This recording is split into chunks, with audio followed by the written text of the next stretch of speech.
Bienvenidos a la conversación clínica de los servicios familiares Sud con el Dr. Gamber. Bueno, vamos a recibir instrucciones y enseñanzas y vamos a conversar con él. Bueno, estoy muy feliz de tener a Jonathan Samber aquí. Él es el director del aspecto terapéutico en lo que se refiere al matrimonio en la Universidad de Brigham Young. Él también es un amigo y es un mentor para mí. Él fue básicamente mi supervisor clínico y profesor dentro de la universidad. Estuvimos en el mismo barrio, en Liverpool, Nueva York. Él es un hombre y un mentor muy dedicado, un gran amigo, un gran ejemplo para mi persona y un maestro lleno de poder. Así que estoy muy ansioso de aprender de parte de él. Vamos a escuchar a Jonathan por los primeros 40 minutos y después tendremos tiempos para hacer preguntas con las personas que están aquí, al igual con ustedes, a medida que nos envían las preguntas y se las envían a Lori. John, gracias por estar aquí. Así que estamos listos. Bueno, buenas tardes, buenos días, dependiendo de dónde estén. Gracias por estar aquí. Yo sé que hay dos tipos de educación clínica. Es la que continúa para que puedan seguir con su licencia al día y que hay ciertas horas. Y hay otras en las que analizamos que nos ayudan en el aspecto clínico y espero que les ayude. Gracias por haber venido y vamos a comenzar dando las gracias a todos aquellos que nos ayudaron a preparar esto, por todas aquellas noches que no han dormido como terapeutas. Bueno, primeramente, quiero decirles de que obviamente siempre hay preocupación. Bueno, para todos aquellos que tienen aquella ausencia de alimentación emocional también, y también por las cargas que llevan. Hay muchas cosas que llevamos de las cuales no hablamos. Algunas de las cosas peores que tiene la condición humana. Pero gracias por compartir esto. También por escuchar cuando están agotados y algunos van a casa también y se sienten de esa forma. Y una de las cosas que en realidad resaltó cuando yo estaba trabajando con un ofensor de abuso sexual para niños, después de haberlo visto por muchos años dentro de esta área, en realidad yo sé y les agradezco por creer mucho en las familias. Algunos tal vez llegan a ser o a estar hasta en contra de Dios, pero ustedes marcan la diferencia.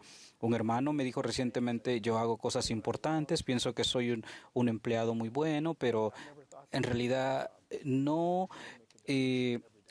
he marcado una diferencia, pero me siento ya mejor. Así que vamos a hacer un buen trabajo en esto. Bueno, vamos a hablar en cómo mejorar y si se llevan una o dos cosas de esta, lo pueden aplicar en sus ámbitos de igual manera y eso es lo que queremos lograr el día de hoy. Le voy a pedir a la audiencia aquí, ¿qué piensan cuál es el mejor indicador de la terapia exitosa? ¿Cuál es el indicador que les ayudaría a determinar si la terapia es exitosa? A ver, Cameron. Hay una relación terapéutica, que hay una manera de hacer las cosas y el cliente cree en ese modo de hacer la terapia. Muy bien, esta es una buena descripción. En muchos entornos, ya sea individual, como pareja, etcétera, la alianza terapéutica es la que tiene mayor éxito. ¿Cómo está conectado entre el cliente y el terapeuta? En ocasiones no nos hacemos esa pregunta, como ¿qué significa? Bueno, la investigación nos indica dos cosas. Una cosa que nos indica en el año 2017 es un vínculo que se desarrolla. Así que mi terapeuta se preocupa por mí y muestra afecto hacia mí. Entonces, esto es lo que escuchamos con frecuencia y lo que se ve. Y en realidad, al trabajar en este ámbito es lo que hacemos mejor. Ahora, naturalmente es un grupo de personas llenos de compasión, nos importan los demás, somos afectuosos, tenemos el calor hacia ellos, pero lo que me preocupa es la otra parte que está disminuyendo. También requiere que haya un acuerdo en las tareas y objetivos de la terapia y tiene que haber una estructura e intervención. En todo este tiempo que he estado capacitando a terapeutas, he visto diferentes movimientos diciendo, no quiero involucrarme mucho en dicha vida, no quiero decirle al experto qué hacer. Y el problema en particular, en las investigaciones que hemos hecho en esta relación entre el padre, hijo, cónyuges, tienen que estar directos y activos en ella. Tienen que estar activos y directos. Ahora, si yo estuviera en una terapia uno a uno, entonces tiene que haber, tal vez surgirá una depresión o una ansiedad, pero tal vez eso tendrá un impacto en ellos porque hay un cambio de unidad entre el terapeuta y el cliente. Ahora, pero cuando el terapeuta comienza a establecer ese cambio de unidad, hay un cambio grande y el cambio es el de la madre al hijo, del esposo a la esposa o al hijo o los dos hijos. Pueda que sea tal vez no lo que yo quiera, entonces comienzan a sentir ese afecto y empiezan a entrar.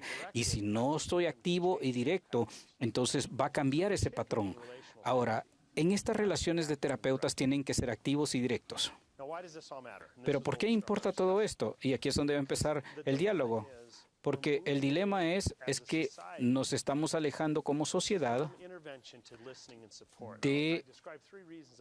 Yo le voy a describir 3 cosas que nos dirán. La primera es que debemos de tener una expresión de valores neutros. Ahora, cuando digo valores neutrales, ¿qué quiere decir eso? ¿Qué significa para ustedes? Que cuando reflexiono o pienso en lo que dijo mi cliente, es que no estoy juzgando o mi propio valor no lo estoy añadiendo.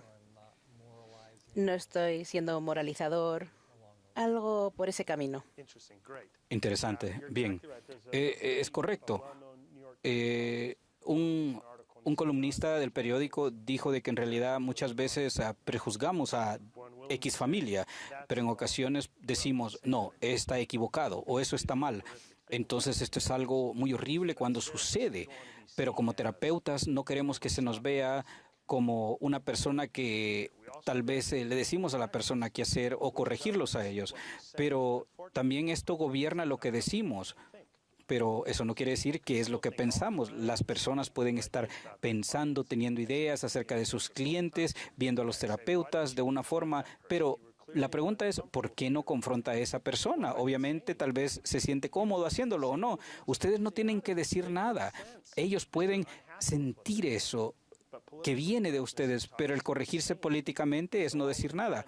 Así que todo lo que hemos hecho es crear esto en 2 valores de 2 diferentes caras, lo cual tal vez no me llevará a que me despidan, pero tal vez me lleva a un nivel gradual de la clase multicultural, algo que se habló en BYU. Es lo que quiere decir cómo se siente uno acerca de la diversidad, porque uno tiene temor de que alguien les pueda decir algo. Así que tuvimos estas conversaciones en que las personas pueden expresar lo que es públicamente aceptado. Y el último es, hay otra creencia, es que todas las realidades son buenas. A ver, ¿qué es lo que dice una literatura para los padres? ¿Son todas las cosas que se hablan del parentesco o del criar a los hijos es igual? ¿Será así? Bueno, es muy claro que puede haber un área autoritativa, una área comisaria, y la autoritatoria es que en realidad está en casi todo entorno paciente, ambulatorio o en cualquier otro, porque es mejor aún más allá de poder ser firme y flexible en vez de ser rígido o estricto en todo aspecto. Así que el valor existe como ser neutral, pero las realidades son verdaderas. Así que, por lo menos en mi experiencia, cuando hablamos de esto, es así como quieren hacerlo y tal vez yo no quiero imponer mis valores.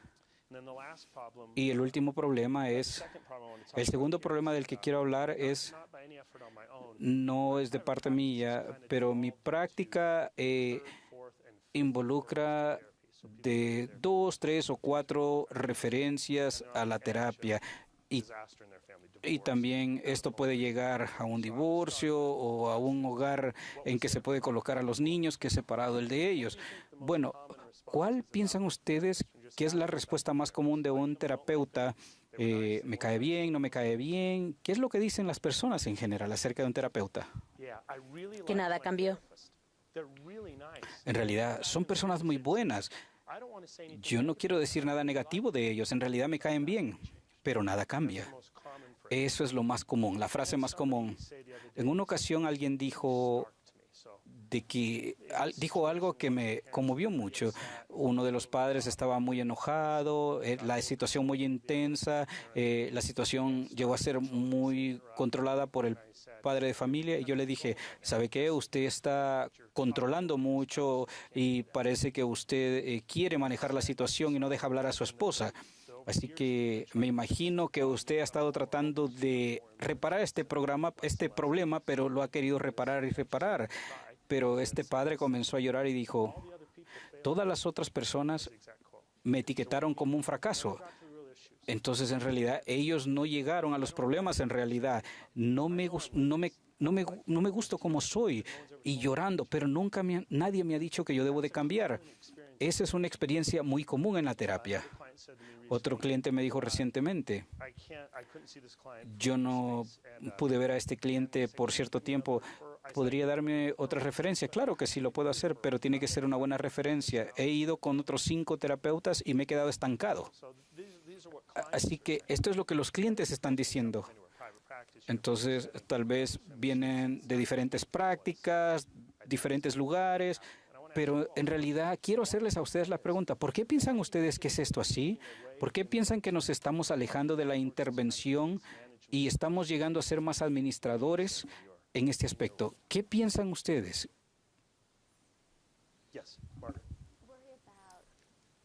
Está la preocupación sobre la litigación, que alguien nos demande.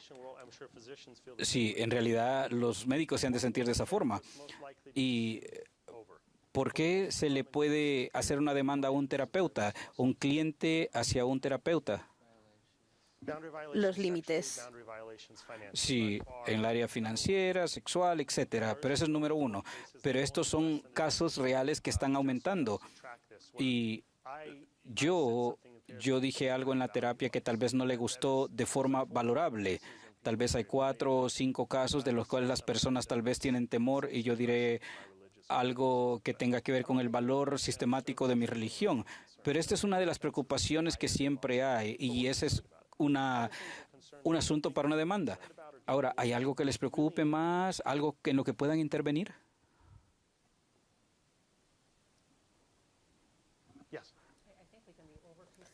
Pienso que a veces nos podemos preocupar demasiado acerca de la terapia si no están contentos, y si no están contentos no van a seguir viniendo. Sí, yo recuerdo muy bien en un análisis que tuve que estaban hablando en algo en Kansas. Eran contratistas independientes que estaban trabajando en cierto lugar y le decían o les pedían que debían de dar un informe de ciertas cosas que sucedían. Y él dijo, bueno, el estado de Kansas pues no permite que hablemos de esto de la terapia, pero lo que ellos desean es saber cuál es la seguridad del niño. Entonces, en realidad, parece que ya hubo una violación de algo tan sagrado. No es que fuera como un ternero sagrado, pero es terapia. Así que estamos capacitados de una forma o de otra. Sí. Iba a decir lo mismo que Sherilyn. Sí, es la parte que tenemos de como terapeuta, porque mi posición particular en este momento es que tenemos un modelo a corto plazo, incluso a más corto plazo de lo que se utiliza con los servicios familiares en el departamento misional, porque los terapeutas se preocupan tanto por las personas que después les cuesta trabajo el decir, bueno, ahora vamos a seguir adelante en vez de seguir tratando y tratando y tratando. Así es, y hay una frase con la que comencé que nos ayudó. En 15, 30 minutos por sesión de lo que está pasando y yo digo algo que está tratando de hacer, qué ha funcionado, qué no ha funcionado y ellos me dan una lista. Bueno, esto no ha funcionado, es por eso que estoy aquí en la terapia. Y yo les diría, ¿está interesado en aprender algo nuevo? Y ellos me dirán, bueno, no estoy muy seguro. Bueno, voy a regresar a la pregunta. ¿Está funcionando lo que está haciendo? ¿Está interesado en aprender algo nuevo? Entonces yo regreso una y otra vez porque esto es algo poderoso. O yo le puedo decir, ¿sabes qué? Estás haciendo esto y en la primera sesión me dijiste que no funcionaba y lo estás haciendo otra vez, ¿cierto? Bueno, intentemos algo más. No, bueno, yo no le voy a preguntar qué es lo que vas a hacer si sigues haciendo esto o va a funcionar con tu hijo, va a funcionar con tu hija. Mejor hagamos esto, hagamos aquello. ¿Podemos evitar esto e intentar algo nuevo? Bueno, ustedes pueden establecer un nuevo comienzo e involucrarse en ello. Ellos saben cuáles son las cosas que necesitan, pero en realidad hay que hacer que funcione a la hora, todo el tiempo. En realidad, yo siento esa responsabilidad como terapeuta. Ahora, hablemos un poco acerca del enfoque principal de la capacitación. Bueno, nuestro proceso o el proceso de la terapia gira en torno a nosotros, a las personas. Así que yo supongo que cuando intervenimos es mejor vernos a nosotros. ¿Qué está pasando dentro de nosotros? Que puede ser algo legítimo de ver, pero al final la técnica, la teoría y la técnica cobran vida y toman forma solo cuando se filtran a través de la personalidad de un terapeuta. O sea, hay un movimiento tan grande en la psicoterapia que se involucra con la capacitación de ellos, en donde el terapeuta llega a darse cuenta de lo que está sucediendo. Y es ahí donde vamos a seguir hablando de esto. Una de las razones por las que pienso que tenemos problemas al intervenir es porque vemos a la vida en forma diferente como terapeutas. Y este es un artículo que se envió antes de la capacitación de Richard Remen. Entonces, este es un buen ejemplo para que ustedes puedan leer si lo desean. Hay un par de libros que esta persona ha publicado. En un artículo dijo que ustedes pueden ver la vida de tres formas. Pueden verla como una debilidad, como que estuviera quebrada, o pueden verla como que es algo completo, pero como la ven es cómo determina cómo ustedes pueden intervenir. Así que si la ven en forma débil, ¿cómo interactuamos con los clientes? Cuando lo vemos débil, frágil, ¿cómo interactuamos con ellos? Sí, dígame. Sí, bueno, llevamos el amor del Salvador. Yo voy a ser su fuerza, su fortaleza. Usted se apoya en mí. Claro, apóyese en mí. Sí, trae también los guantes para tratarlos con delicadeza, no hagan nada para enfadarlos. Tuve un caso del otro día de dos hermanos, un caso muy difícil. El que estaba teniendo más problemas estaba expresando que tenía más dificultad en hablar en la presencia de otros. Y yo le dije, usted no me va a tratar a mí como que soy débil, yo soy muy fuerte, usted no me hable de esa forma, por favor. Entonces ella estaba articulando en cómo otras personas se sentían. ¿Por qué me está tratando como que soy una persona mala o muy rara? Entonces, en ese caso, y les voy a mostrar yo unos videos también en cómo unas personas pasaron por un abuso muy grande, pero cuando están tratando de reparar algo, ¿cómo se ve esa reparación de dicho comportamiento en la terapia? Damos consejo Correcto, así es, damos consejo. y tenemos las respuestas. Sí, parece que como que fuera una receta la que tenemos. Si usted hace eso, su problema se reparará, pero es algo que va hacia abajo. Cuando ven a alguien o añadiríamos algo, y si ven que todo lo ven en general o como algo completo, ustedes tienen que ir en esa jornada con ellos y enriquecen esa jornada mutuamente. Voy a mostrarles un ejemplo. Hay un documentario que se llama Buck. Es acerca de uno de los susurradores de caballos. Este es una persona real y habla acerca de su vida. Cuando él fue un chico, su madre murió y su padre fue muy violento hacia él y su hermano. Así que ellos se fueron a un orfanato. Así que estuvo en la escuela, pero Buck rehusaba bañarse, cambiarse de ropa, entonces de bañarse. Entonces le quitó su camisa y vio todas las marcas en su cuerpo que tenía del abuso que estaba teniendo. Él fue en Montana y se lo llevó directamente al orfanato. Así que el primer día dentro del orfanato quiero que vean cómo sus padres lo ven en estos momentos, cómo lo ven tanto quebrantado en general y de igual manera en una forma mejor, y con los padres que le acogieron a él. Ahora, ellos me dijeron, no, ellos no me tuvieron lástima.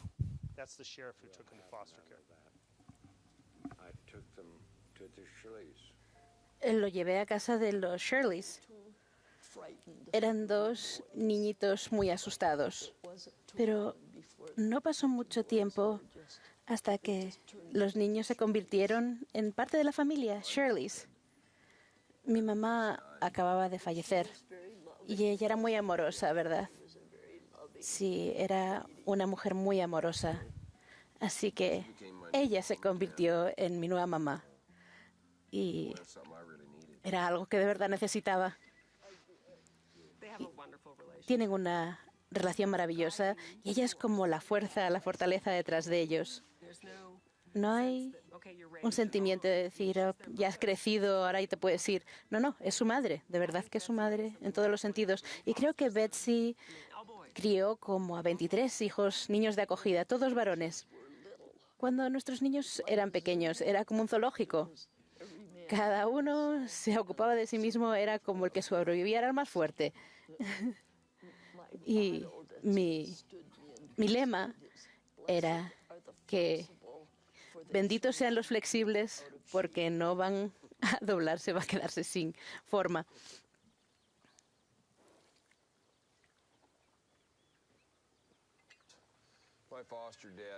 Mi padre de acogida me ayudó a cómo herrar los caballos y tenía 12 años cuando me fui a vivir con ellos. Y me dijo, chico, puede que a lo mejor no llegues a mucho, pero mejor que aprendas a montar un caballo y a herrar un caballo, porque por lo menos así vas a poder comer. Si no encuentras un trabajo, vas a poder comer con estas habilidades. Así que me enseñó a herrar caballos. Hubo tantas cosas que aprendí de mis padres de acogida. Cuando me dejaron en el rancho de los Shirley, tenía tanto miedo. Y mi padre de acogida llegó con su troca y dijo, era muy alto, medía como 1,90 m, bien delgado y alto, y dijo, tú tienes que ser Buck. Y yo le di la mano, pero no pude ni hablar. Es verdad, puedes tener tanto miedo que se te va la palabra, que ninguna palabra sale. Y mis pequeñas rodillas temblaban. Era chiquitito. Y entonces se dio la vuelta, caminó hacia la camioneta y abrió la puerta. Y mi corazón dejó de latir. Porque es como cuando un caballo sabe que tiene problemas, no tienes que hacer mucho para que se vuelvan sospechosos y no te tengan la confianza. Si te mueves de una manera en la que ellos no entienden o no comprenden, y así de rápido. Piensan que tienen que hacer algo para salvarse a sí mismos. Así que cuando él volvió a la camioneta y abrió la puerta, yo no sabía qué hacer. Me asustó. Estaba asustado. Volvió y me tiró un par de guantes y me dijo, toma, te van a hacer falta. Y de verdad que eran tan bonitos y me cabían, eran a mi medida. Estaba tan orgulloso de tenerlos. Y después él miró a la camioneta del rancho y dijo, entra. Así que entramos. Y siempre tenía herramientas para ayudar al vallado. Y fuimos a arreglar las vallas toda la tarde, poniendo lo que es el alambre y las vallas, pero no puse los guantes. Porque ese acto de amabilidad, que me acababan de dar algo, y tenía tanto significado para mí que no quería que se me estropearan, así que las guardé en mi bolsillo y trabajé con el alambre de puntos sin guantes. Pero él sabía que yo necesitaba hacer algo, no me tenía pena, tenía que hacer algo. Y así fue cuando las cosas empezaron a ir por la dirección correcta. Sí que aprendí eso sobre los caballos. Más adelante dije, sí. Eso fue más o menos lo que Forrest, mi padre de acogida, hizo por mí, ahora que lo pienso. Bueno, pueden ver esta persona que sale del pickup. Básicamente el niño no quiere hablar, pero le pide que haga algo. Le dice, vente conmigo, vamos a poner vallas todo el día. Entonces, ¿cómo el padre de crianza le trató? ¿Cómo lo vio? Sí. Capable, o sea, él sabía que podía hacerlo, que tenía la capacidad de hacerlo y que estaba listo, no lo había sobreprotegido en absoluto. No, exacto. ¿Cuándo es que nosotros llegamos a ser sobreprotectores en este ámbito? 20, 30 años o en la terapia. Yo tuve un caso hace un par de años, un caso muy duro, situación grave. Un par de niños que estaban en una situación muy, muy seria. Los padres vinieron, padres amorosos, trataron de hacer lo que podían. Tuvimos solamente una situación una sesión de terapia por una circunstancia. Yo le dije, ¿qué podemos hacer? Dijeron los padres, bueno, ustedes tienen que hacer esto por vida, que cuando las cosas sean duras, ustedes no lo pueden hacer. O les tienen que decir a ellos que tienen un par de meses para hacerlo. Y les pueden decir, bueno, si no les gusta, no lo tienen que hacer. Si la escuela es dura, no tienen que ir a la escuela. Si están en el equipo de tenis, pues pueden dejar de hacerlo. Ahora, ¿es algo difícil o una sorpresa cuando hay algo duro de por medio? Entonces, si yo les digo a ustedes, si les ruego a ustedes, por favor, crean en las personas para que ellos puedan hacer algo duro. Ese fue un regalo que se les dio. Él se nos pide de que hagamos algo duro. Imagínense poniendo vallas 7, 8 horas. El padre de crianza no tenía duda que no lo pudiera hacer. Así que Buck dice, yo solo quería hacer algo. Algunas veces solamente nosotros creemos demasiado las historias de los clientes que no les pedimos que hagan nada. Una frase que yo utilizo también, si algo sucede, valídenlo. Y de esa forma, pues, momento. Yo entiendo que usted siente dolor de estar solo, sin esperanza, eso tiene sentido, pero el problema es que de alguna manera ustedes se agarran de eso para comportarse de esta forma.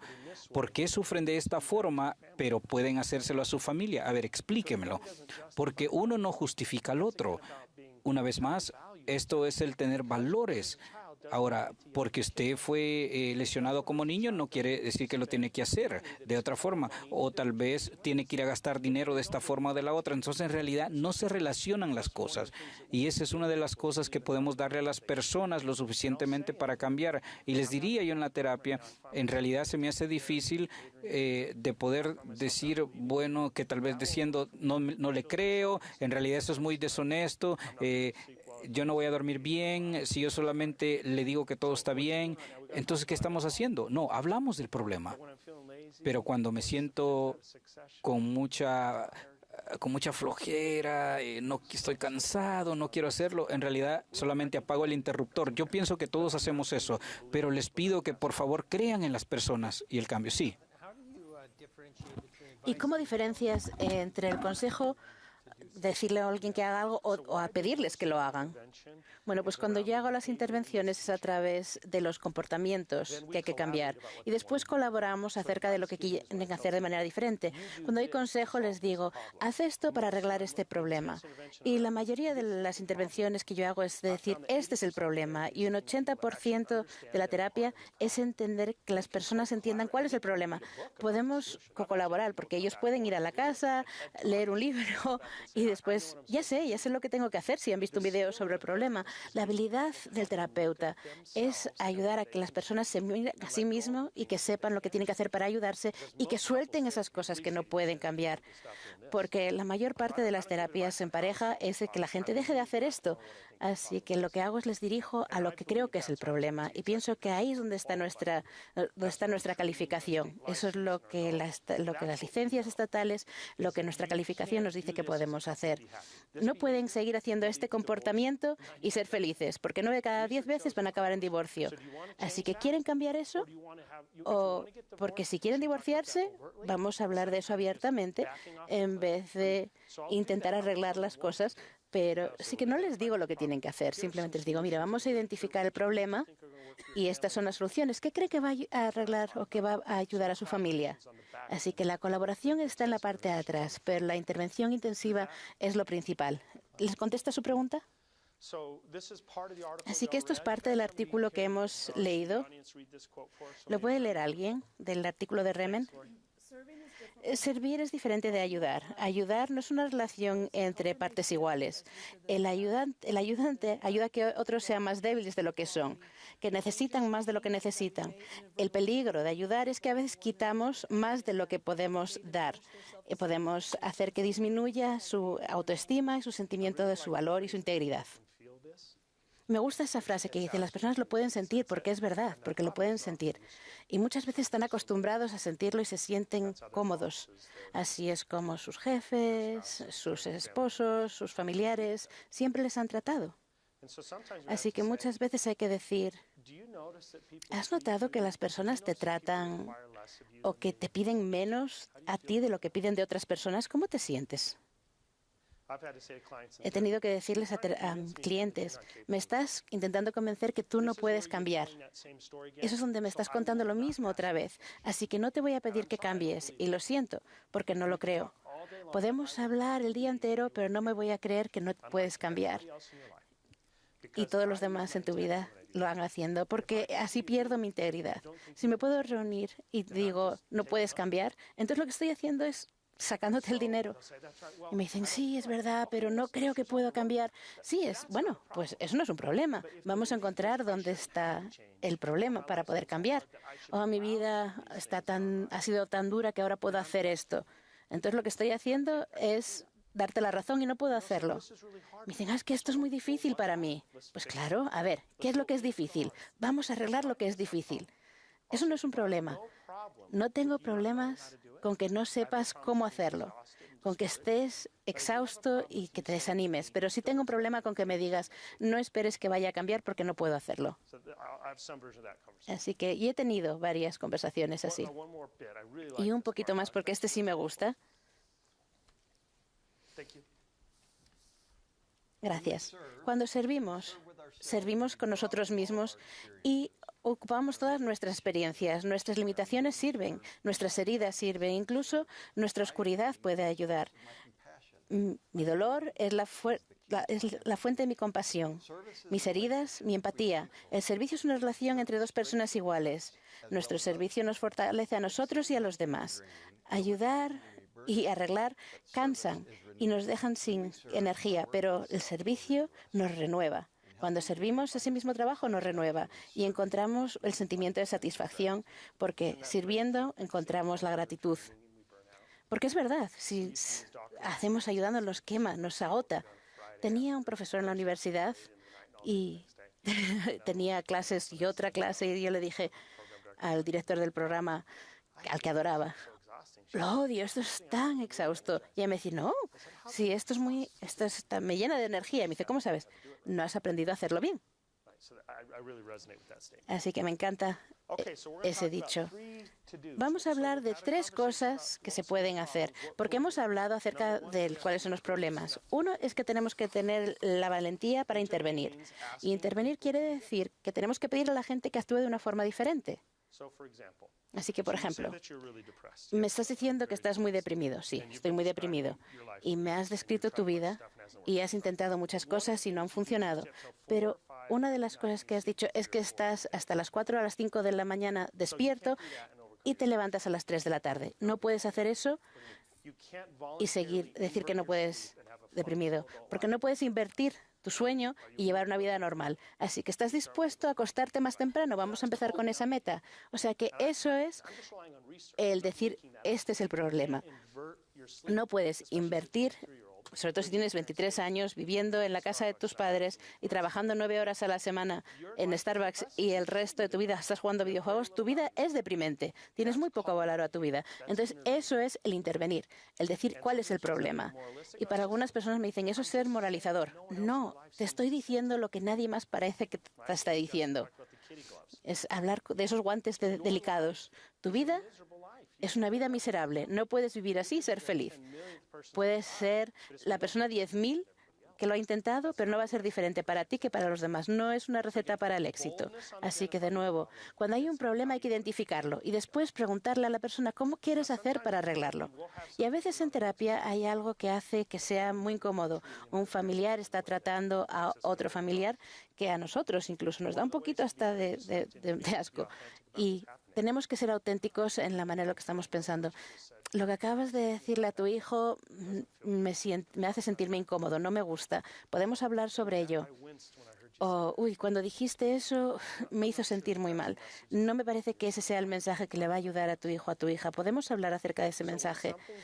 Así que cuando algo nos molesta y no lo decimos, ¿piensas que el cliente lo sabe? Sí. Claro que sí, enseguida. Y sobre todo si han tenido abuso en toda su vida. Se han pasado la vida viendo a otras personas porque saben leer a las personas. Así que hay que ser congruente con tus acciones y con tus pensamientos. Así que hay personas que siempre me preguntan, de hecho, porque estoy en BYU y me preguntan, ¿eres miembro de la Iglesia de Jesucristo? Y yo, sí. ¿Eres activo? Sí. ¿Y qué quiere decir eso? Pues que voy a la iglesia, entonces tengo una conversación y veo sus rostros. Algo acerca de mi respuesta te molesta. ¿Qué es lo que quiere decir? ¿Qué es lo que, en tu sentido, que quieres decir que soy activo en la iglesia? Y a veces es al revés, se preocupan de que no sea activo en la iglesia porque entonces no puedo ser un buen terapeuta. Las personas que viven en Mississippi, Missouri o Alaska, el tener un terapeuta que sea miembro de la iglesia no es una opción. Así que les digo, vamos a intentar ver cómo conseguir un buen terapeuta, aunque no sea miembro de la iglesia. Y hablamos de esas cosas. Y al final, tienes que creer en las personas lo suficiente para pedirles que cambien. Antoine Fisher es un ser humano real y su autobiografía se llama Encontrar pescado. Creció también en un hogar de acogida. Y una vez que lo empiezas a ver es difícil de parar, pero habla acerca del abuso y es muy difícil. No es algo que tengan que ver con sus hijos, pero él está teniendo terapia en la naviera y tienen su terapeuta también. Está comiendo con él. No les estoy pidiendo que ustedes coman con sus pacientes, pero en las Fuerzas Armadas es un poco diferente. Y hay un poema, y lo pueden mirar en YouTube, lo pueden leer, y tiene un proyecto de poesía. Pero cuando se termina, el terapeuta no dice, qué increíble eres, o qué triste. El terapeuta, incluso hoy cuando escucho ese poema, la compasión que uno siente hacia él es real, pero creo que la compasión es mejor expresándolo, pensando que él puede ser aún mejor y pidiéndole que lo haga. Si nos preguntamos a nosotros en la terapia qué es lo más amoroso que puedo hacer en este momento, casi siempre va a ser el pedirle a un cliente que vaya hacia la luz utilizando su libre albedrío. Eso es lo más importante que pueden hacer, el ayudar a las personas a que se dirijan a la luz utilizando su propio libre albedrío. Y la semana pasada estaba en un lugar, en una iglesia, y a ella le han pasado cosas horribles. Me estaba hablando de ellas y lo difícil que han sido sus circunstancias, y le sonreí y le dije, no eres muy buena víctima. Me dijo, ¿quieres decir? Porque estás enojada por estas cosas, por lo poco que estás haciendo en tu vida. Y eso es bueno. Eso es bueno porque te va a motivar a solucionarlo. Así que cuando las personas utilizan el dolor para ir hacia la luz, para motivarse, tienen algo productivo. Uno puede sufrir todo mientras que haya un significado por ello. Así que si pueden ayudar a pintar un dibujo con lo que van a hacer con ese sufrimiento y si caminan hacia ello, muchas veces al final de la terapia les he dicho, no hay manera de que has pasado por todas estas cosas tan horribles si no fuera por una razón. ¿Qué es lo que quieres hacer con lo que has aprendido? Bueno, ese dolor, ¿cómo lo vas a utilizar para ayudar a otras personas? Y cuando encuentran esa motivación, entonces tienen el porqué y pueden utilizar su libre albedrío para dirigirse hacia la luz. Lo segundo que podemos hacer, o sea que lo primero es tener el valor de intervenir. Lo segundo es seguir por la teología del cambio. Y Ken, ¿puedes leer esto? Un terapeuta tiene que tener una teoría guiada, una teoría sobre la teología y una teoría sobre el cambio. Sin una teoría, el terapeuta no sabe a qué tiene que prestar atención y qué es lo que tiene que dejar ir, lo que tiene que promover y lo que tiene que bloquear. Sin la terapia, el terapeuta no tendrá una meta clara para ese tratamiento, ni él o ella sabrá cómo se verá cuando se ha logrado. Sin una teoría, el terapeuta se perderá en la multitud de historias y preocupaciones que traen los clientes a la terapia. Hay que seguir sobre los detalles, encontrando lo que son los temas principales y utilizando estos temas para organizar la meta y la dirección de la terapia. Esto no se puede lograr sin un marco teórico bien fuerte. Y me encanta esta cita Porque si uno no tiene una teoría acerca de lo que se ve el éxito, ya puede ser cognitiva, puede ser emocional, puede ser, no importa.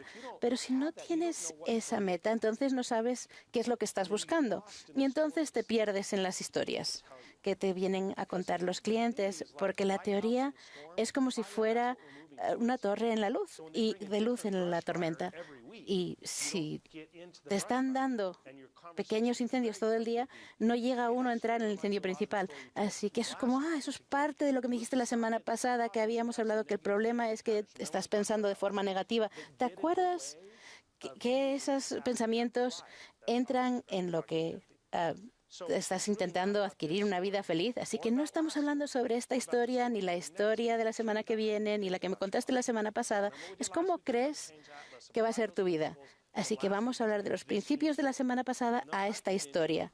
Y te intentan convencer y te protestan. Es una historia diferente. No, no es una historia diferente. Así que el tener una teoría es lo que hace. Y no importa cuál sea su teoría, es si el terapeuta cree en la teoría y el cliente piensa que el terapeuta cree en su teoría. Así que no quiere decir que todos tengan que tener un tipo de teoría. Simplemente encuentren uno, utilícenla y conviértanse en expertos en esa teoría. Y eso nos va a ayudar también. Porque cuando escuchamos la misma historia una y otra vez, o sea, si estás en teoría, en terapia y estás pensando lo que tienes que comprar en las verduras y en la compra, entonces es que ya estás perdido. Y lo vio en el artículo de Carl Whitaker, que él lo hacía de una manera muy extraña. No les digo que lo tienen que hacer, pero él intervenía.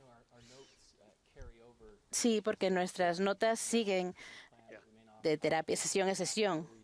Y a veces no nos dice qué es lo que estamos intentando cambiar. Sobre todo si nos acercamos demasiado al cliente, nos podemos quedar perdidos. Sí. Yo cambié cuando vi que las notas eran mi mapa. Y las notas que tomo ahora es muy diferente a lo que hacía antes. Ahora solo tomo notas en cuanto a las metas y los temas. Los detalles, las historias, no tomo nota porque no me importan. Me importa el tema y cómo se relacionan esos temas a nuestras metas. Y después tenemos que vivir de forma congruente.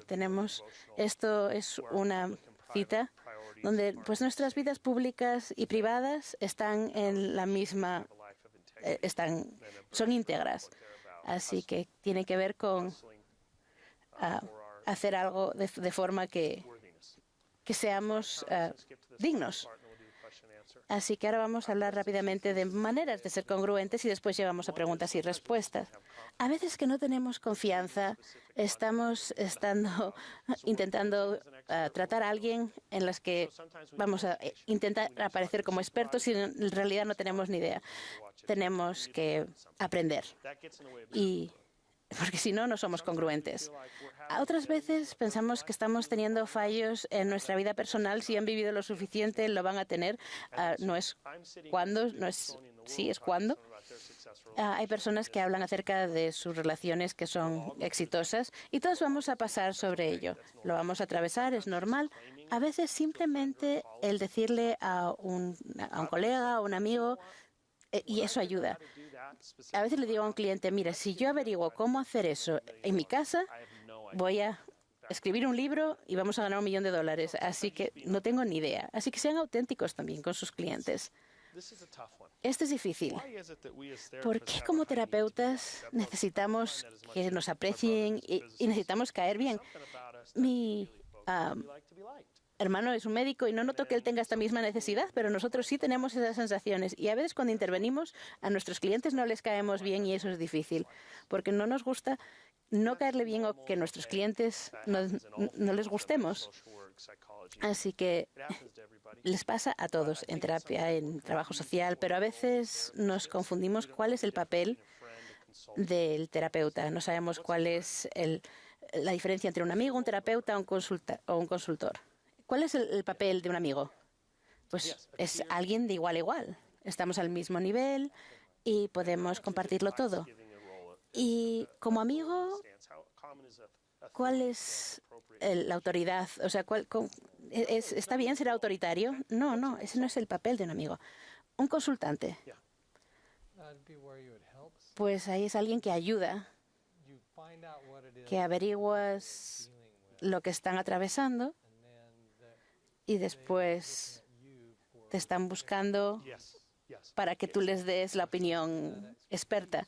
Entonces, no tomas el papel de ayudar a solucionar el problema, simplemente les das la información. Sí, la diferencia entre un consultor y es la persona que viene con autoridad a dar sus opiniones acerca de un tema. No estás creando una relación, pero en una terapia estamos formando una relación. Y esa relación está basada en la idea de que tú tienes unas experiencias que yo no tengo y te estoy pidiendo que intervengas en mi vida. No te estoy pidiendo que seas mi amigo, te estoy pidiendo que intervengas. Así que uno de nuestros supervisores siempre dice cuando nos juntamos, tus estudiantes saben que las personas están pagando dinero por esta interacción. ¿Qué quieres decir, Tracy? Pues que a veces no son muy activos. Les estamos pagando para que hagan algo, para que provean un servicio. Así que a veces estamos confundidos con nuestro papel y he visto una y otra vez que después tenemos unas ideas falsas acerca de lo que es el comportamiento cristiano. Creo que es cultura que hemos escuchado que Cristo es un Dios amoroso y que podemos hacer lo que queramos porque no es intervenir en las vidas. Así que muchas veces pensamos que somos cristianos, es que somos agradables y no siempre es lo que tiene que ser. Así que tenemos 3 metas. Tengan el valor para intervenir, manténganse con su teoría del cambio y, por favor, vivan de forma congruente y crean en las personas para pedirles que vayan y que hagan un cambio en sus vidas. Preguntas, ¿cómo las quieren hacer? Bueno, de nuevo pueden mandarnos preguntas. Los que están viendo la retransmisión nos pueden mandar preguntas a Lori en laurit@ldschurch.org. Podemos empezar con las preguntas de las personas que están aquí en la audiencia. ¿Qué preguntas tienen ustedes para el Dr. Sandberg? Pues hablaste sobre la idea, y todos empezamos con esa idea que queríamos servir, porque entramos en esta profesión para poder ayudar y servir. Así que, ¿qué has notado? ¿Cuáles son los temas de por qué nos dirigimos hacia esa cultura de arreglar y de curar? Pues a veces es por la dieta que vemos de cosas dolorosas.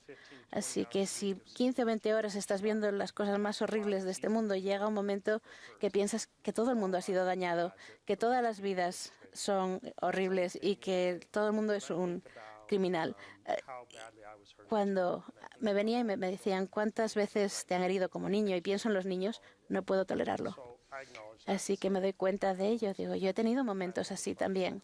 Tengo momentos en los que me sobrepasa, o sea, toda la basura que hay en este mundo, no puedo con ella.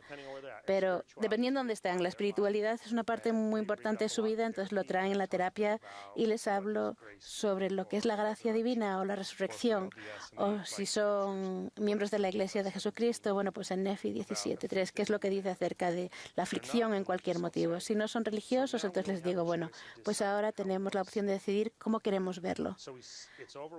Es horrible, nos sobrepasa, pero podemos dejar que nos lleve por delante o podemos hacer una diferencia en nuestro propio ambiente. Así que si está preocupado por un niño que está sufriendo abuso sexual en su comunidad, encontremos algo que usted pueda hacer en su comunidad. Salió de su casa, se ha educado, ha ido en las escuelas. He tenido gente, una niña, de hecho, que cuando era joven le habían abusado y los líderes de la iglesia le habían fallado. Entonces quería hacer esos cambios. Entonces empezamos a involucrarla en encontrar los temas y las maneras en las que se podían hacer estos cambios. A veces hay que decirle, no, eso no es cierto, ahí no estás equivocado, pero vamos a empezar con el pensamiento de que menos de un 5% de los hombres son predadores sexuales. Bueno, pero es que esa es la estadística. Le dije, tu creencia es que la mayoría de las personas, de los hombres en este cuarto, son predadores sexuales y eso no es cierto. Entonces hay veces que tienes que volver a la realidad. Y cuando nos sobrepasan las cosas, muchas veces se les olvida las vidas. Nadie está fumando marihuana a los 85 años, a lo mejor a los 20 años sí, pero muchas veces después de 4 matrimonios y tantos divorcios, el denominador común va siendo la persona. Entonces las personas cambian, aunque nadie interviene. Eso les tengo que decir a los terapeutas. ¿Has visto a alguien en la terapia que están enfadados y dentro de la terapia, pero después salen y se van a dar un paseo y los ves cogidos de la mano y dices, pero eso puede ser la misma pareja? No, hay que lo que es tener confianza en el universo, y el universo, como dijo Einstein, era amistoso. Después de todo lo que aprendiste, Einstein, ¿qué es? ¿No? Pues que el universo es nuestro amigo. Así que eso es lo que intento hacer con las personas. No puedo mirar de ello de otra manera y ser un terapeuta honesto. Así que me tengo que forzar a creer en las personas, y cuando no puedo, lo digo en la terapia en voz alta. Me cuesta mucho trabajo pensar que tú puedes hacer este cambio en este momento, porque cuando haces esto me desanimas. Hablemos de ello. Y esa es la autenticidad. ¿Ayuda eso algo, Cameron? Así que muy bien para una pregunta que yo tengo. Brian Donovan pregunta, que a lo mejor estás en un buen lugar donde estás creyendo en tu cliente. ¿Cómo puedes hacer que ese cliente crea en sí mismo? Porque hemos hablado acerca, me cuesta mucho trabajo creer en ti en este momento. Así que para mí lo que más me ayuda es decirle a mi cliente, tienes unos obstáculos en tu camino. Te he dado en 3 semanas 3 tareas y no has hecho ninguna de ellas. Así que dices que quieres cambiar de verdad, pero no estás haciendo un seguimiento. Así que lo único que puedo hacer es tener confianza en que tú quieres cambiar, pero que tienes algo en el camino que está atravesado y que no te deja seguir adelante. Cuando te doy este artículo para que lo leas, ¿qué pasa para que no lo puedas leer? Así que le ayudamos al cliente a encontrar cuál es esa preocupación. A veces te dice, pues que soy muy vago, soy muy perezoso, no puedo hacer ese seguimiento. Pero lo que tenemos que hacer es que utilicen su agencia para encontrar esa energía de poder seguir adelante y sobrellevar ese obstáculo. Porque no pueden creer en sí mismos si no empiezan a hacer algo. Y no ayuda nada el estar animándolos, porque si les decimos, qué bien lo estás haciendo todo, y no lo están haciendo bien, es más auténtico decirles, no, pues no estás haciendo lo que te he pedido que hagas. O sea que entre esta semana y la semana que viene necesito que hagas algo, te puedes comprometer a hacer esto, y si no lo hacen, comunicarlo, porque yo de verdad lo que espero es que cambies. Así que si ahí está el problema en el medio del camino, que no sea algo personal, ayúdeles a sobrellevarlos. Y muchas personas han tenido gente que les ha estado sobreprotegiendo y les da miedo seguir adelante y hacer algo por sí mismos. Y muchas veces les digo, mira, creo que no podemos hacer más terapia. Por lo menos en mi práctica privada yo puedo hacer eso. ¿Por qué? Porque en 4 sesiones hemos tenido la misma conversación. Te digo que hagas unas cosas, tú no las haces, no estás listo para el cambio. Pero está bien, en 6 meses puedes cambiar, en 6 años puedes cambiar y puede que no sea aquí. Vete a una clase de ayuda personal, pero no estás cambiando conmigo y tengo una lista de personas en mis expedientes que quieren trabajar y no puedo seguir reuniéndome contigo. No es personal, no estoy enojado, pero no sé por qué pensamos que tenemos que seguir reuniéndonos con las personas que no quieren cambiar. A ver, si pensamos que no quieren hacer el trabajo, ¿dónde en este mundo pensamos que eso funciona?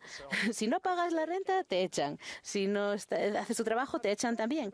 Así que aquí lo mismo. Pienso que en este momento no va a funcionar. No es que seas una mala persona, pero cuando quieras trabajar, me llamas o cuando tengas un interés de verdad. Este es el comportamiento que decimos que tenías que hacer. Cuando lo hagas, hacemos una cita. Pero si no lo haces, entonces no hacemos otra cita. Y para mí es integridad. Y así me siguen llamando y me siguen diciendo, ya me toca a mí, porque no puedo dormir con todo eso en mi mente. Así que les doy la alternativa. Si no quieres hacerlo ahora, me llamas cuando estés listo para el cambio. A lo mejor hay gente a las que no les gusta, pero eso es lo que hago. Otras preguntas. He estado mirando lo que dijo Remen y la idea de ayudar y de arreglar. ¿Cómo haces para no pensar de esa manera siendo terapeuta? ¿O deberías? ¿Es exclusivo una manera o la otra de pensar? No veo lo de arreglar y de ayudar como algo que esté roto o débil. Esos son los conceptos que me ayudaron. Y en una sesión lo estoy viendo como alguien débil y eso puedo evaluarlo y entonces tengo que cambiar algo a mí porque tengo que ver a la persona como una persona completa.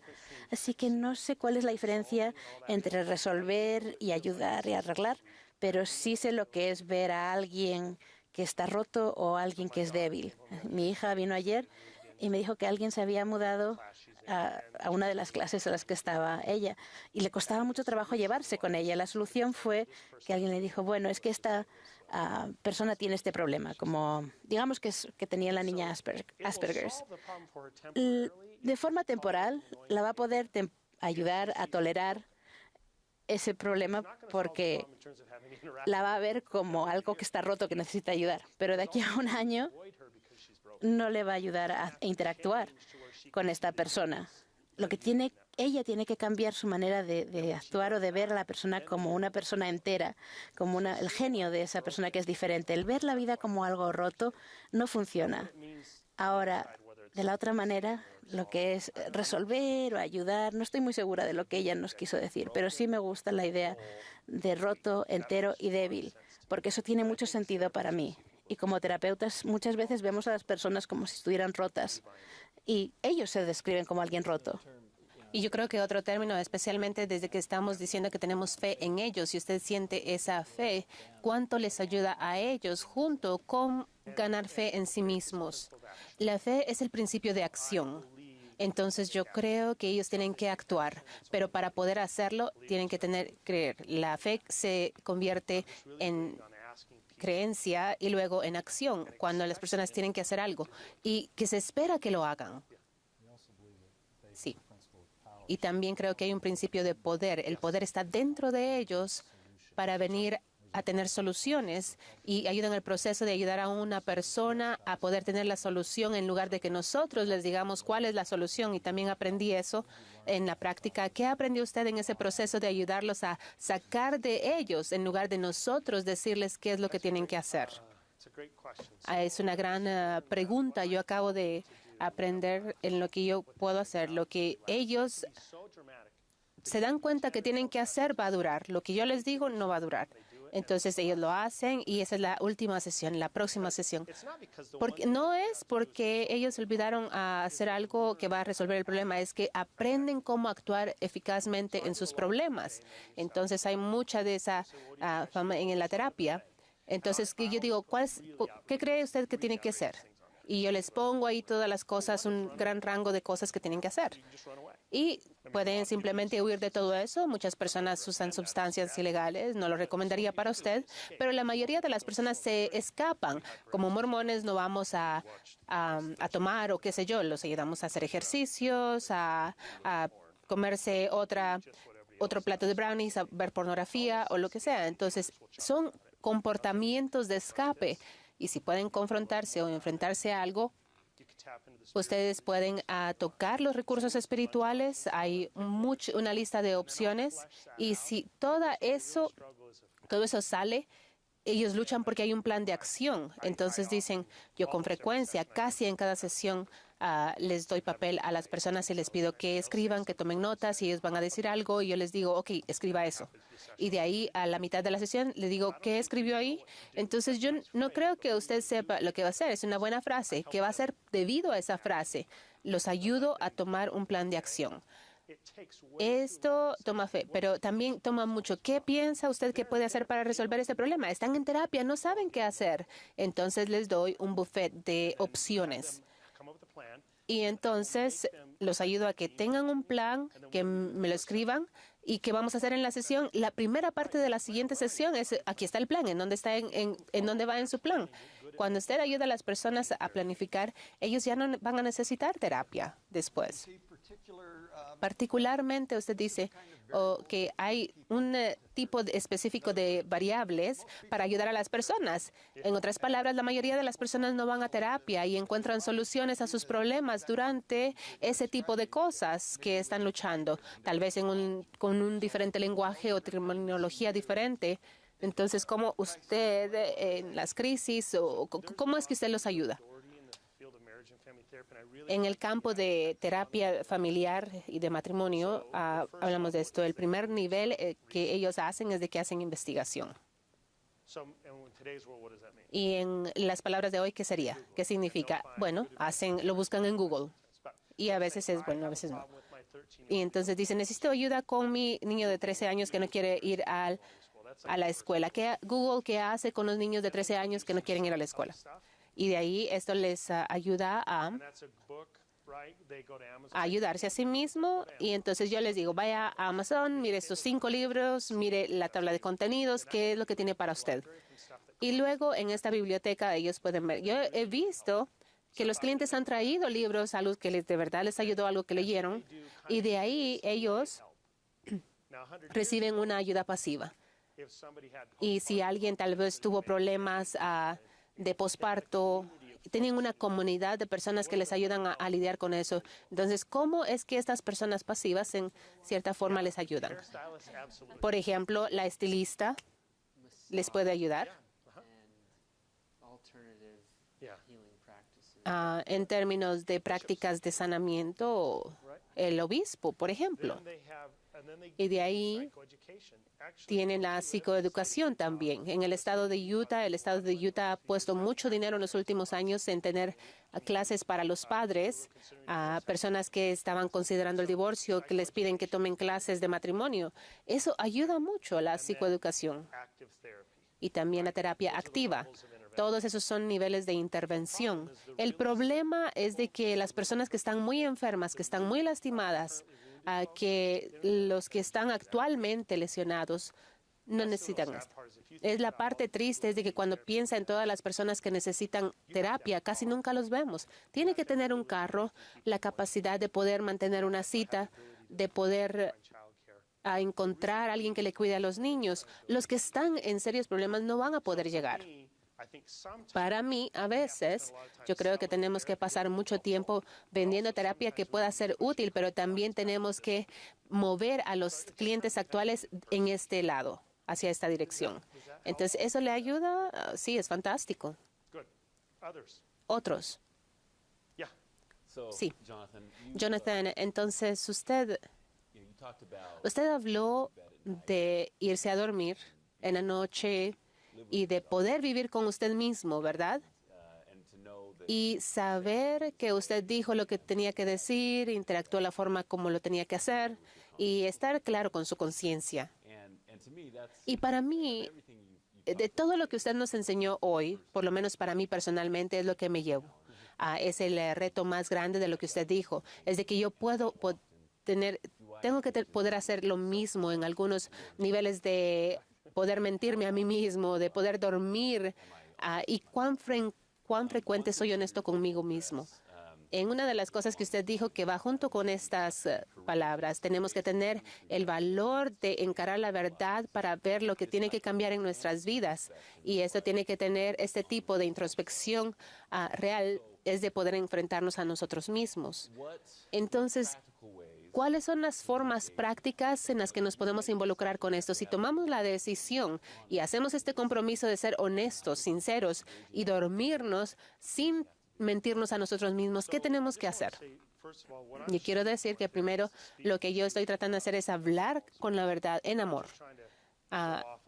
No tratar de ir y decirle cualquier cosa a la gente con enojo, pero parte de dormir bien en la noche significa que si yo siento algo durante la sesión que hubiera sido útil para ellos, pero que hubiera sido difícil o se hubieran enojado o al final de la sesión yo estaba muy cansado y no lo hice, cuando yo tengo esa claridad, de acuerdo a mi teoría, lo que tiene que pasar con las personas para que cambien, eso es una mentira, una decepción con la que yo no puedo vivir.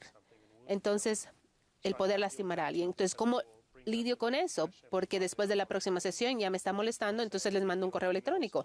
Y ya sea qué tipo de persona sea, pero piense en la sesión y cuando lo que yo dije me molestó desde que hice eso, no me siento bien, yo siento que le lastimó más de lo que le ayudó y mi trabajo es ayudarle. Entonces yo quiero hablar de esto en la próxima sesión, solo quiero que sepa que me siento mal con respecto a eso. Y usted tiene que tener un cierto tipo de opinión externa, con grupos de consulta.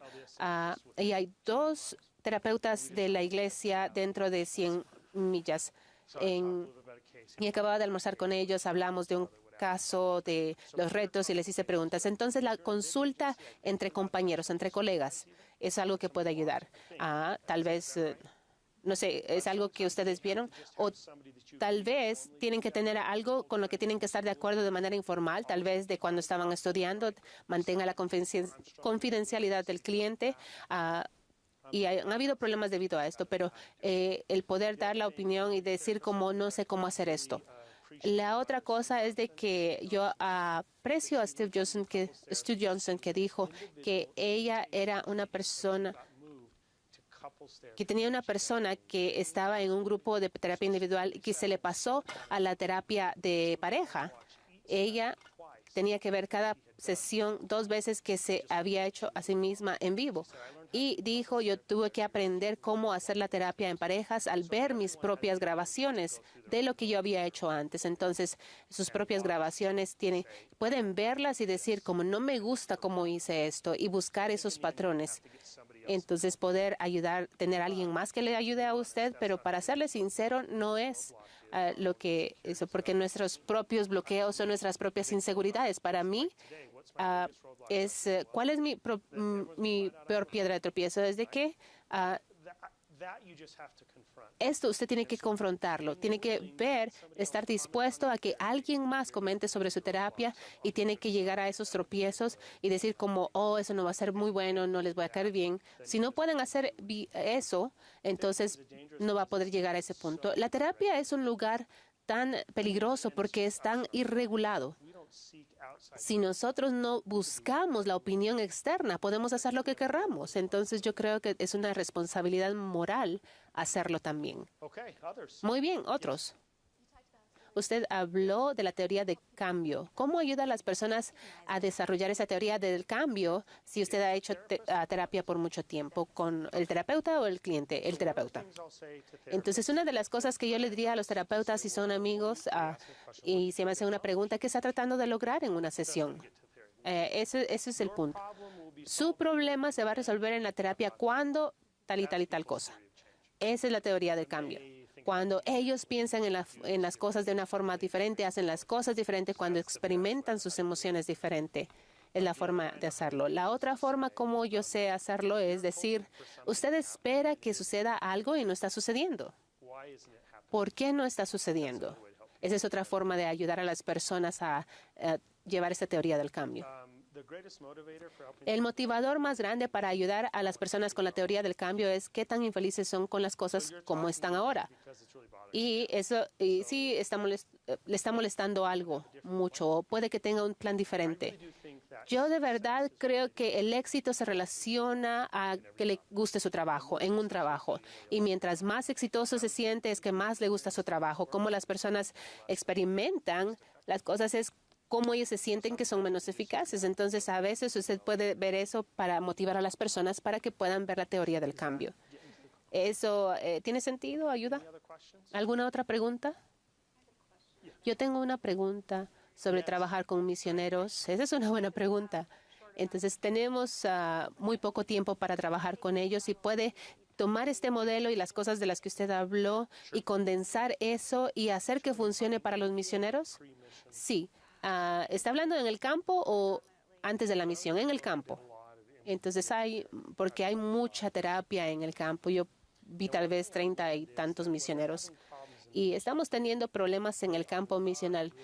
De verdad no están enfocados en el problema, se enfocan en cómo lidiar con el problema en el campo misional. Entonces dicen, yo voy a ir a la casa, ya lo decidí. ¿Está bien? ¿Tenemos algo más de lo que tengamos que hablar? En la terapia, bueno, mi presidente de misión dice que hable con usted, que tengo problemas de ansiedad. Entonces, ¿cuál es su problema de ansiedad? Y estos jóvenes no saben ni siquiera qué significa ansiedad. Ellos lo relacionan con todo lo que se siente incómodo. Esta experiencia que los hace sentirse incómodos lo etiquetan como ansiedad. Entonces, si usted los puede ayudar a enmarcar esto, no sé cómo hacerlo porque no sé cómo hacerlo y como no sé cómo hacerlo me asusta, esto les ayudaría a ser mucho mejor su vida porque ya tienen una etiqueta, un nombre para eso. ¿Qué va a suceder, ya sea que sea depresión, ansiedad, cuando usted vaya a casa? Oh, se va a quitar. ¿Y por qué se va a quitar? Porque voy a poder ir a mi cuarto, escuchar mi música o lo que sea. O lo que sea, voy a ver a mi novia o lo que quiera.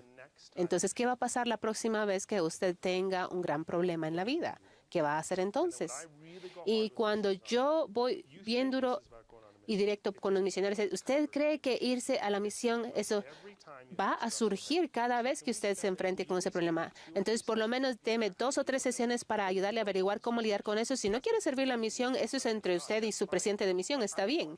Pero yo no quiero que usted tenga que salirse de un matrimonio, renunciar a un trabajo, a renunciar a ser padre porque él se siente incómodo. Entonces, es ayudar a las personas a ser sinceros. Es la próxima vez que usted tenga ansiedad, quiero que haga estas 3 cosas y darles cosas específicas para hacer. Ya sea que se queden o no, a mí no me importa si se queda o no. Y los misioneros son grandes seres humanos que están contribuyendo a la misión. No necesitan servir una misión. Lo que tienen que hacer es ayudarle a lidiar con la ansiedad, porque no se va a quitar. Cada vez que la vida se ponga difícil, ellos van a pasar por la misma experiencia. Quiero que tengan una victoria. Y uso esa palabra.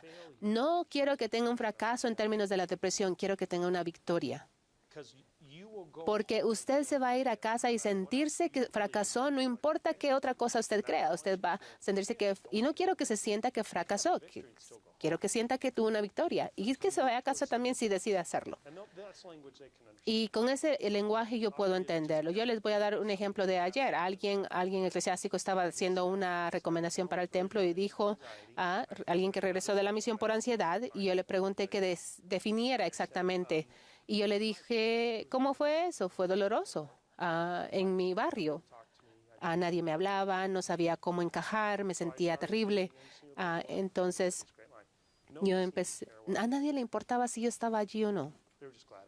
Ellos estaban contentos de que estuviera ahí. Entonces, ¿qué hizo? Entonces recibí terapia, trabajé con mi ansiedad y le dije, ¿cómo le va? Estoy mejor. Entiendo, sé qué hacer. Me caso en octubre. Y entonces yo le dije, usted tuvo una victoria. Usted tuvo una experiencia de fracaso y luego una victoria. Qué bueno. Estoy orgulloso de usted. Estoy orgulloso de usted. Usted aprendió algo. Eso es lo que quiero de las personas, que tengan una victoria.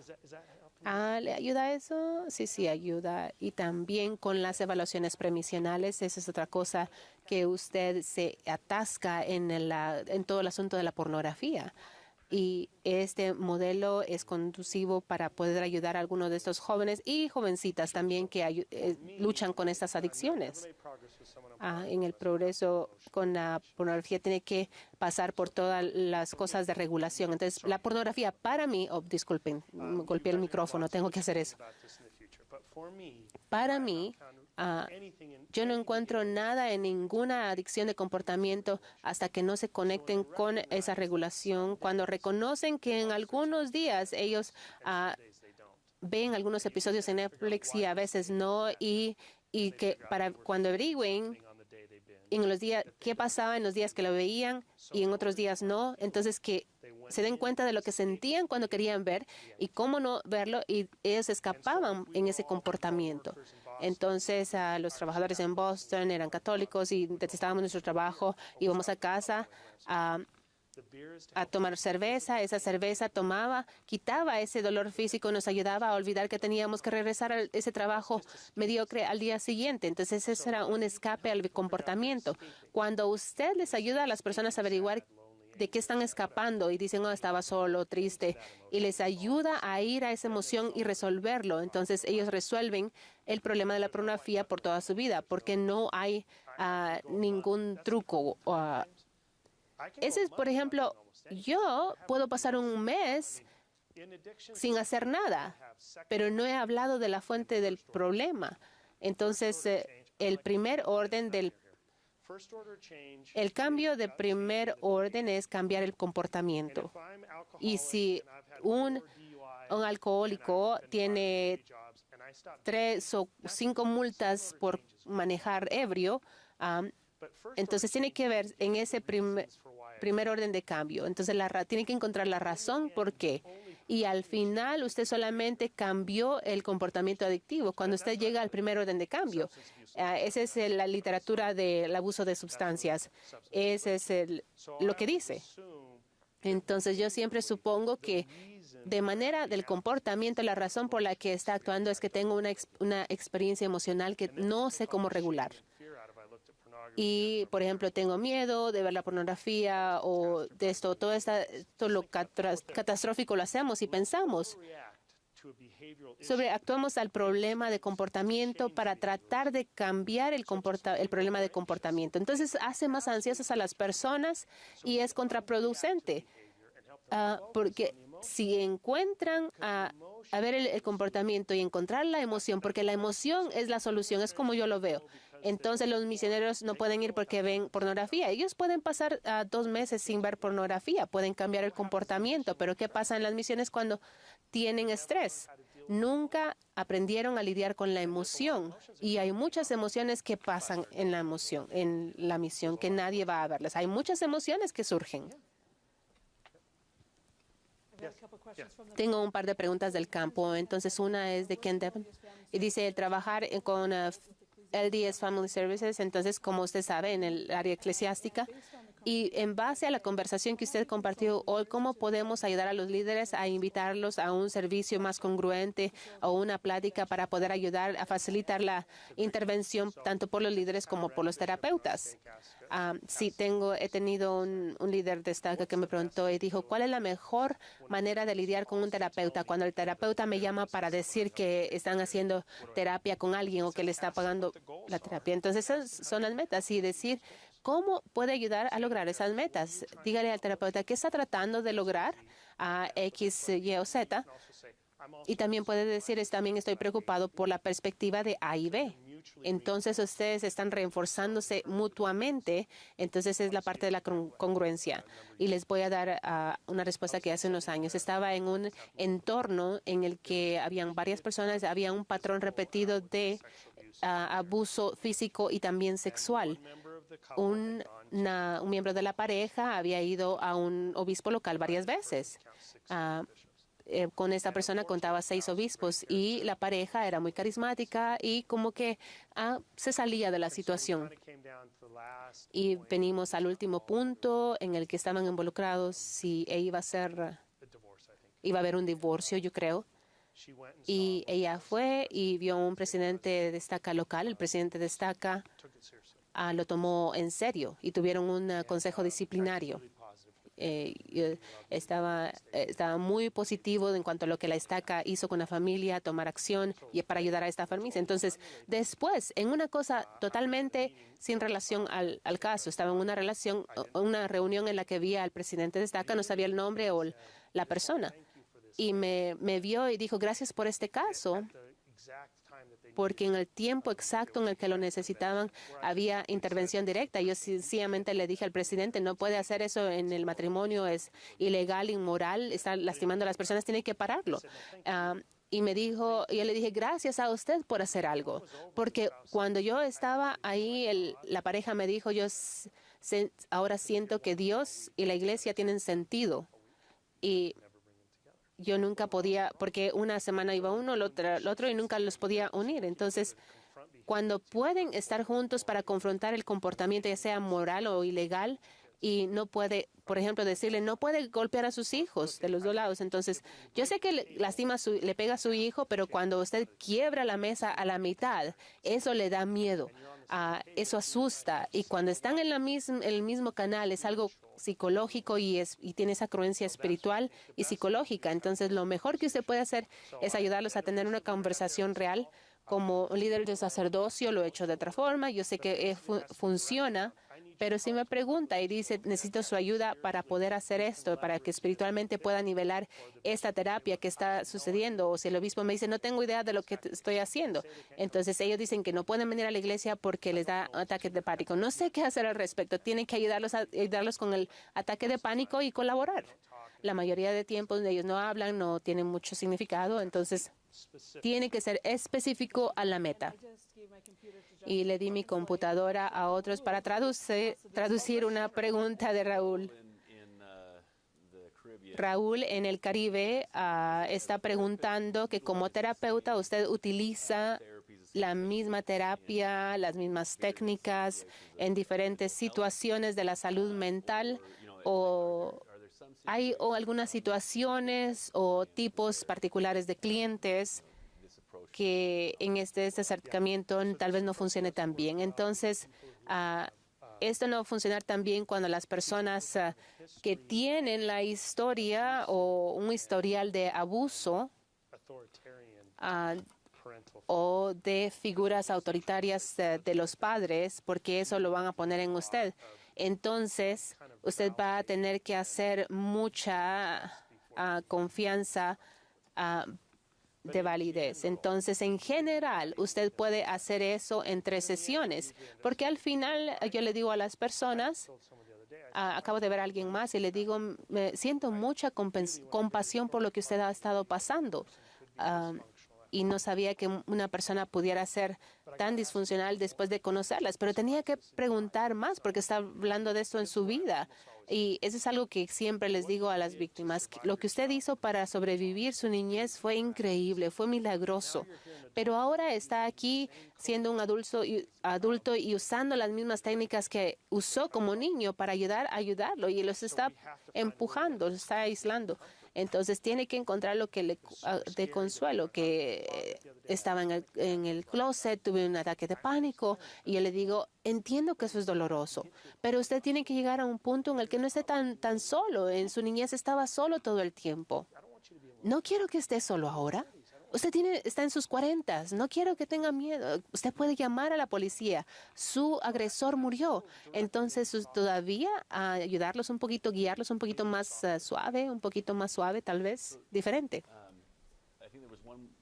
Y yo creo que hay otra pregunta y tal vez usted puede tomar esa pregunta y terminar con sus pensamientos finales. Y eso más o menos va a lo de los obispos. Uno de los obispos quería que usted hiciera, convenza al cliente que tiene que perdonar a su esposo. Y usted está como que eso es algo que tiene que hablar con el esposo, que él tiene que cambiar. Y las personas, los obispos, les cuesta ver eso. Esta persona tiene que perdonar con lo que está pasando y seguir adelante. Y a veces yo trato de que el perdón es una ubicación en el proceso de sanar. Hay algunas cosas que tienen que suceder junto con el perdón para que funcione. Entonces, si el cliente unilateralmente perdona, pero el comportamiento sigue, eso va a ser a corto plazo.